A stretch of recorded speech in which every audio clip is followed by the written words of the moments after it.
Here is a question. Read it carefully and think about the answer.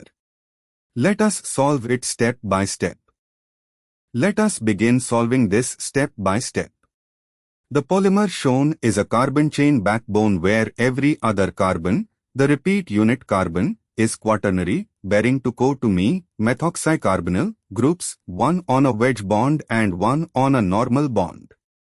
The repeat unit is CH2C, co-to-me 2N, meaning each monomer unit contributes a CH2C, co-to-me 2 segment. Moving on to the next step.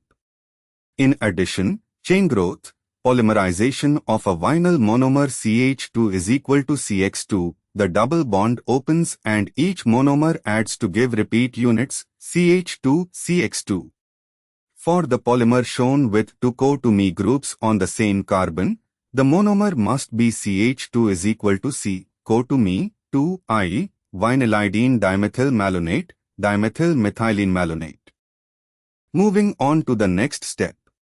Option C depicts a vinylidene structure, CH2 is equal to with two substituents on the same carbon. The structure in option C shows CH2 is equal to C with both a branch and co-to-me, which corresponds to CH2 is equal to C, co-to-me, to when both substituents on the sp2 carbon are co-to-me groups. This is consistent with the polymer's repeat unit having a quaternary carbon bearing two co-to-me groups. And for the final step. Option A CH2 is equal to CH, CH2 co-to-me would give a polymer with co-to-me pendant one carbon away from the backbone, not a JEE co-to-me quaternary center. Option B has a methyl group plus co-to-me on the vinylidene carbon, methyl methacrylate, giving only one co-to-me per repeat unit quaternary carbon, not two.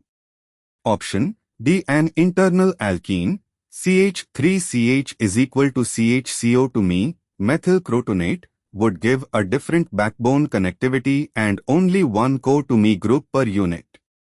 Therefore, the correct answer is C. Therefore, the correct answer is option C.